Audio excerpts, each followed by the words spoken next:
Good Choice Studio and Islamic Network.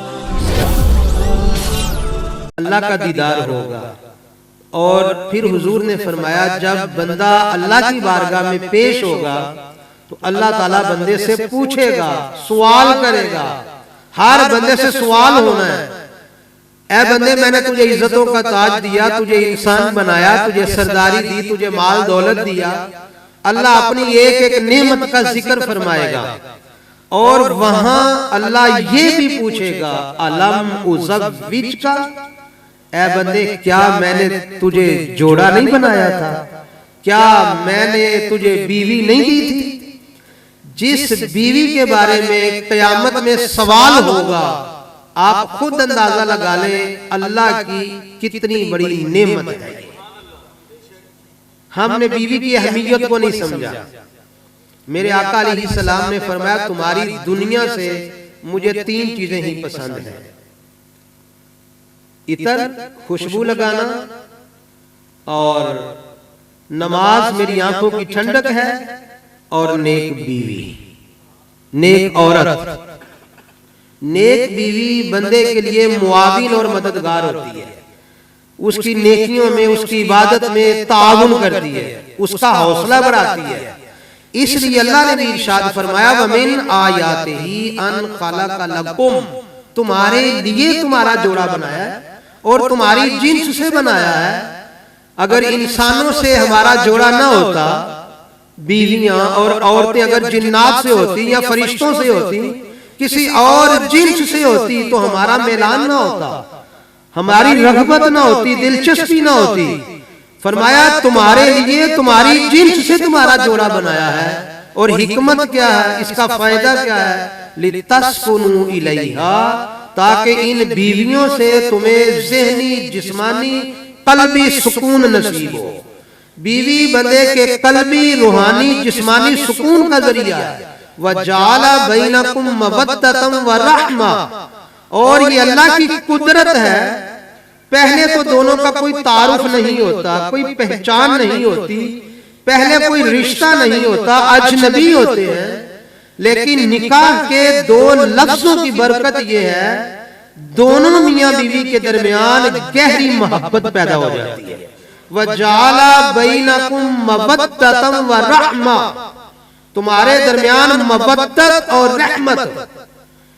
مودت کے بعد رحمت کا ذکر ہے۔ علماء لکھتے ہیں محبت اتنی دیر تک پائیدار نہیں ہوتی، کیونکہ محبت مطلب کی وجہ سے بھی ہوتی ہے، خود غرض لوگ بھی ہوتے ہیں، لیکن یہ محبت وہ ہے جس کے بعد رحمت بھی ہے۔ جب تک رحمت نہ ہو محبت پائیدار نہیں ہوتی۔ جعل بینکم مودۃ ورحمہ، مودت بھی بنائی، رحمت بھی بنائی اس رشتے کو۔ صرف خود غرضی کی محبت نہیں ہے، بلکہ ایک دوسرے کے لیے یہ رحمت ہے، ایک دوسرے کی کوتاہیاں، کمیاں، کمزوریاں چھپانے والے ہیں، اور ایک دوسرے کے لیے رحم کرنے والے ہیں۔ ایک دوسرے کا لباس ہے میاں بیوی، ہن لباس لکم وانتم لباس لہن، یہ تمہارا لباس ہے، تم ان کا لباس ہو۔ لباس کا کیا کام ہوتا ہے؟ بندے کو سردی گرمی سے بچاتا ہے، اور بندے کے جسم پر جو عیب ہے، کوئی بیماریوں کے داغ ہیں، جسم پر کوئی نقص ہے، لباس اس کو چھپا دیتا ہے۔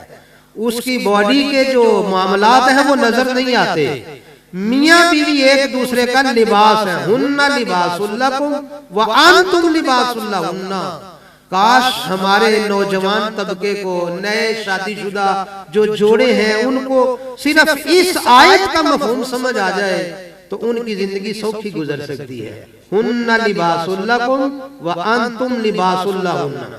ذرا ذرا سی بات پر بیوی شوہر کے آپ کا ڈنڈورا پیٹتی ہے، اور بیوی کی کوئی خامی ہو تو شوہر بتاتا پھرتا ہے۔ جب ایک دوسرے کی خامیاں تلاش کرنے لگ جائیں گے، بیان کرنے لگ جائیں گے، تو پھر زندگی کی گاڑی چل نہیں سکتی، بہت جلد یہ گاڑی خراب ہو جائے گی اور طلاق تک نوبت پہنچ جائے گی۔ یہ تو ایک دوسرے کا لباس ہے۔ عیب کس میں نہیں ہوتے؟ بے عیب کے کوئی بندہ نہیں مل سکتا۔ حضرت علی المرتضیٰ شیر خدا رضی اللہ عنہ فرماتے ہیں اگر کوئی بے عیب ساتھی تلاش کرنے نکل پڑے تو پوری زندگی تنہا رہے گا، بے عیب ساتھی نہیں مل سکتا، کوئی نہ کوئی عیب تو اس کے اندر ضرور ہوگا۔ تو اس لیے عیبوں پر پردہ ڈالنا، عیبوں کو چھپانا، خاص طور پر یہ میاں بیوی کے جو معاملات ہیں، ان کی جو زندگی ہے ایک دوسرے کا لباس بن کر گزاریں گے تو ہی یہ زندگی گزر سکتی ہے، ورنہ زندگی نہیں گزر سکتی۔ بات بات پر بیوی کو ڈانٹنا، جھڑکنا اور مارنا اور ظالمانہ طریقے سے مارنا، ایسے واقعات، تشدد کرنا، یہ آتے رہتے ہیں، لیکن اللہ کے فضل سے جس کا مذہبی ذہن ہے، مذہب کی سمجھ بوجھ رکھتا ہے، جس کی اسلامی تربیت ہے، وہاں ایسے معاملات نہیں ہوتے۔ جو دین سے دور ہوتے ہیں زیادہ تر معاملات وہیں ایسے آتے ہیں، اور طلاق کے معاملات بھی دیکھ لیں، جو اس کا طلاق کا معاملہ زیادہ تر اسی طبقے میں ہے جو دین سے دور ہے۔ دیندار لوگ ان چیزوں کو سمجھتے ہیں، اس لیے میرے آقا علیہ السلام کی جو سنت ہے اور جو ہمیں شریعت کا پیغام ہے، بیوی جب بھی تلاش کرے تو دیندار تلاش کرے۔ آج سب سے آخر میں دین دیکھا جاتا ہے، مال دیکھا جاتا ہے، حسن دیکھا جاتا ہے، بزنس دیکھا جاتا ہے، جہیز کتنا ملے گا یہ دیکھا جاتا ہے، اور دین کے بارے میں تو چھوڑو یار، یہ تم مولویوں کی باتیں ہیں، سارے مسلمان ہی ہیں، پھر یہ کہہ دیتے ہیں۔ حالانکہ سنی مسلمان کا نکاح صرف سنی مسلمان سے ہی ہوتا ہے، بد مذہب سے نکاح حرام ہے، نہیں کر سکتے، لیکن ہم اس چیز کو سیریس نہیں لیتے۔ نکاح بڑی اہم چیز ہے، سوچ سمجھ کر کرنا چاہیے، اور کل کو اس عورت سے اللہ نے ہمیں اولاد دینی ہے، بچے پیدا ہونے ہیں، اپنے بچوں کی بہترین ماں کا انتخاب کرنا چاہیے۔ آپ کی بیوی ہے تو آپ کے بچوں کی ہونے والی ماں بھی ہے، اس لیے بچوں کی تربیت بھی اس نے کرنی ہے، اور یہ نکاح اللہ کی نشانیوں میں سے ایک نشانی ہے، اور یہ اس نے جوڑا بنایا ہے، یہ اس کی نعمت ہے، اور اس کے بارے میں قیامت میں سوال ہوگا۔ علم ازوج کا، اے بندے آنا ذرا یہ بھی بتا، کیا میں نے تیرا جوڑا نہیں بنایا تھا؟ یعنی تجھے بیوی نہیں دی تھی؟ تو جو شادی شدہ ہیں ان سے یہ بھی سوال ہوگا۔ انسان کا جوڑا اللہ نے بنایا اور اپنی قدرت کی نشانی قرار دی ہے، اور اللہ تعالیٰ یہ وعدہ فرماتا ہے اِن یکونوا فقراء یغنہم اللہ من فضلہ، نکاح کرواؤ، اگر یہ فقیر ہیں، تنگ دست ہیں، اللہ اپنے فضل سے ان کو غنی کر دے گا۔ نکاح کی وجہ سے وسعت آتی ہے، نکاح کی وجہ سے بندہ غنی ہوتا ہے، مالدار ہوتا ہے۔ حدیث پاک میں ارشاد فرمایا گیا التمسوا الرزق بالنکاح، نکاح کے ذریعے رزق تلاش کرو۔ آج ہم یہ بھی کہتے ہیں ابھی بچہ کمانے کے قابل نہیں ہوا، ابھی کاروبار نہیں ہے، اپنے پاؤں پر کھڑا ہو جائے، کمانے لگ جائے، پھر نکاح کریں گے۔ شادیوں میں تاخیر کا ایک سبب یہ ہے کہ ابھی کاروبار نہیں ہے۔ میرا اللہ کہتا ہے تم نکاح کرو، اگر یہ تنگ دست ہے تو میں اپنے فضل سے غنی کر دوں گا۔ نکاح سے تو بندے نے غنی ہونا ہے۔ حضرت عمر فاروق رضی اللہ تعالی عنہ فرماتے ہیں مجھے حیرت ہے اس آدمی پر جو بغیر نکاح کے غنی ہونا چاہتا ہے۔ نکاح کے بغیر کوئی غنی نہیں ہو سکتا، اور جب عمر ہو جائے اپنے بچوں کے نکاح کا فکر کرنا چاہیے۔ آج تعلیم کے نام پر اور تعلیم کے لیے بچیوں کو گھر میں ہم نے بوڑھا کر دیا ہے۔ 30 سال عمر ہوگی، 35 سال عمر ہوگی، 40 سال کی عورتیں گھروں میں بیٹھی ہوئی ہیں، کیا ہے جی ابھی بچی پڑھ رہی ہے، پڑھ رہی ہے، پڑھ رہی ہے۔ نکاح کے لیے تو صرف بلوغت شرط ہے، تعلیم تو شرط ہی نہیں ہے۔